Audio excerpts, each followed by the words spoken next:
જય માતાજી અને જય શ્રી કૃષ્ણ બધાને। આજે આપણે બનાવશું પરફેક્ટ દાણેદાર મોહનથાળ ઘરે, એ પણ કંદોઈની ટિપ્સ અને ટ્રિક્સ સાથે। એકદમ પરફેક્ટ બનશે, જોઈને જ ખાવાનું મન થઈ જાય તેવો છે ને। તો ચાલો રેસીપી શરૂ કરીએ। અહીં તમને પરફેક્ટ મેજરમેન્ટ તમને બતાવું છું, નીચે લખેલું પણ આવે છે। અહીં મેં સૌ પ્રથમ 2 કપ ચણાનો લોટ લીધો છે, જે રેગ્યુલર આપણે ચણાની દાળમાંથી દળાવતા હોઈએ છીએ એ જ ચણાનો લોટ લીધો છે। અહીં કોઈ બેસન વગેરે લેવાની જરૂર નથી। આમ પણ ચણાની દાળમાંથી જે મીઠાશ આવશે ને એ બેસનમાંથી નહીં આવે। મીઠાઈ તમે કોઈ પણ બનાવો ને તો ચણાના દાળમાંથી તૈયાર કરેલો લોટ જ વાપરવો। હવે આપણે એક વાસણમાં 1/4 કપ ઘી અને 1/4 કપ દૂધ બંને મિક્સ કરી અને ગરમ કરવા માટે રાખી દીધું છે।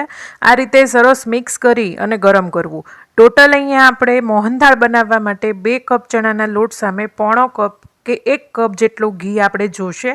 તમને વધારે ઓછું પસંદ હોય તો 2-3 ચમચી વધારે કે ઓછું તમે કરી શકો, પરંતુ 1 કપ તો તમારે લેવાની ગણતરી રાખવી જ। હવે આપણે જે મિશ્રણ ગરમ કર્યું છે એને સારી રીતે મિક્સ કરી આ રીતે 1/4 કપ એટલે કે 1/2 કપ જેટલું આપણે મિશ્રણ છે એ અત્યારે લેવાનું છે અને લોટમાં આપણે દ્રાબો દેવાનું જે કહીએ છીએ એ પદ્ધતિ કરવાની છે, એટલે કે મોણ દેવું પડશે। તો દૂધ અને ઘીનું આ રીતે મુઠ્ઠીભર્યું મોણ, પરંતુ આ રીતે તમે છૂટું પાડો તો એકદમ લોટ જેવું છૂટું થઈ જવું જોઈએ। આમ તમે મુઠ્ઠી બાંધો તો મુઠ્ઠી બંધાવી જોઈએ।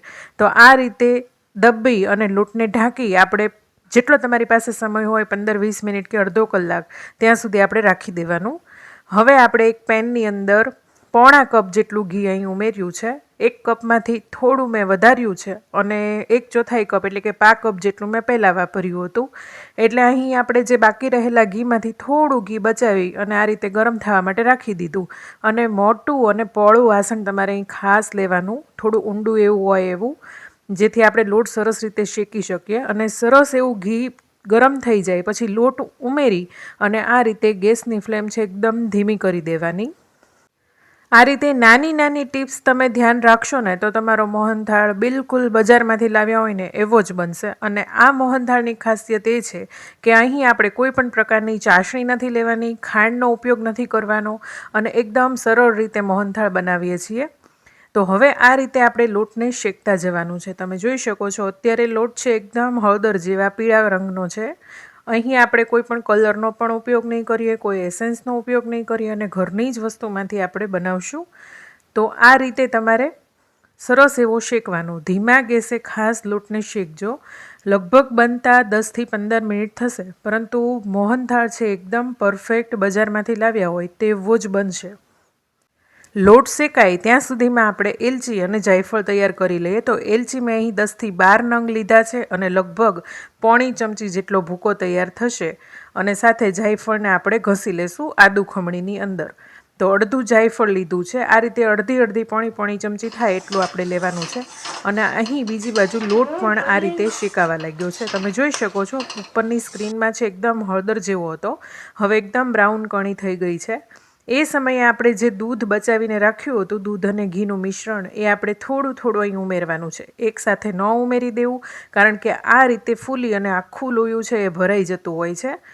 અને આ રીતે 2 ભાગમાં આપણે થોડું થોડું ઉમેરી દઈશું। તમે જોઈ શકો છો બીજી વાર ઉમેર્યું તો પણ એકદમ લોટ છે એ ફૂલી ગયો છે, જાળી પડવા લાગી છે।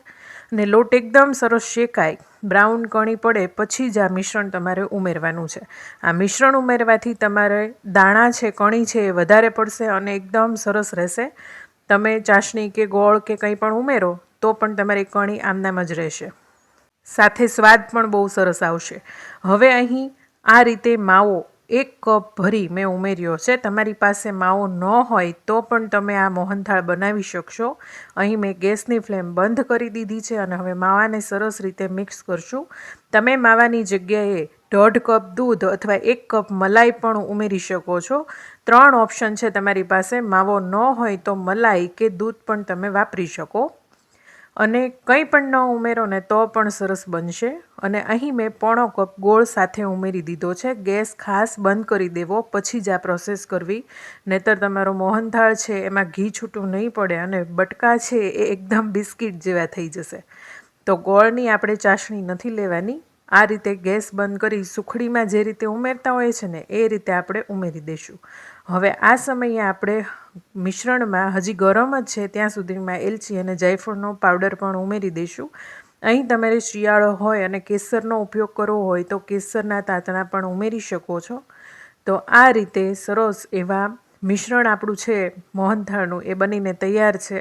તમારે આ સમયે લચકો મોહનથાળ ખાવો હોય તો અત્યારે જ તમે પીરસી શકો. ઉપરથી ડ્રાયફ્રૂટ ઉમેરી તમારા મનપસંદ ડ્રાયફ્રૂટ તમે અહીં ઉમેરી શકો અને આમ નામ પણ બહુ જ સરસ લાગશે. તો આ રીતે ઘી તરત જ છૂટું પડવા માંડશે અને એકદમ હળવું મિશ્રણ થઈ જશે જ્યારે ગોળ ઓગળી જશે ત્યારે. તો એકદમ સરસ એવું મોહનથાળનું મિક્સચર તૈયાર છે. તમને જોઈને ખ્યાલ આવે છે એકદમ કણીદાર બન્યું છે. હવે આપણે એક પ્લેટને ગ્રીસ કરી લઈશું. તમારી પાસે ટ્રે હોય તો તમે એમાં પણ સેટ કરી શકો. બનતા તો 10થી 15 મિનિટ જ થાય છે, પરંતુ આ મિશ્રણને ઠંડુ થઈ ઘી જામતા લગભગ 2 થી 3 કલાક થાય છે. ગરમી હોય તો વધારે સમય લાગે અને ઠંડી હોય તો ઓછો સમય લાગે, પરંતુ 2-3 કલાકની ગણતરી તો ખાસી કરવી જ તમારે. હવે ઉપરથી તમારા મનપસંદ ડ્રાયફ્રૂટ તમે ઉમેરી શકો. તો અહીં પણ હું પિસ્તા અને મારી પાસે બદામ નહોતી એટલે મેં અત્યારે શીંગ છે એ કતરણ કરીને ઉમેરેલી છે. તમે એ રીતે પણ તમારું મોહનથાળ છે એકદમ સરસ ડેકોરેટિવ કરી શકો છો. સુંદર મજાની વસ્તુ તૈયાર કરી શકો અને ખાઈ શકો છો. અને આંખને જેવું ગમે એટલે મનને ગમે ને ગમે જ. તો આ મોહનથાળ મોઢામાં પાણી આવી જાય એવો ઘીમાં પચપચતો ગરમા ગરમ તૈયાર છે. તેને મેં ઠંડો થવા દીધો હતો અને હવે તેના પીસ કરી લઈશું. તો તમને કટ કરું ત્યાં ખ્યાલ આવી જ જતો હશે કે કેટલો સોફ્ટ બન્યો છે. અને બજારમાંથી લાવ્યા હોય ને એ રીતનો જ ટેક્સચર અને એ જ રીતનો સ્વાદ બન્યો હતો. તમે પણ આ રેસીપી ખાસ ટ્રાય કરજો અને જો આ રેસીપી ટ્રાય કરો તો મને જરૂરથી જણાવજો કોમેન્ટમાં કે તમારે આ મોહનથાળ કેવો બન્યો હતો. મળીએ નેક્સ્ટ વિડીયોમાં. ત્યાં સુધી બધાને આવજો. વિડીયો પસંદ આવ્યો હોય તો વિડીયોને ચોક્કસથી એક લાઈક કરી દેજો. જય માતાજી, જય શ્રી કૃષ્ણ.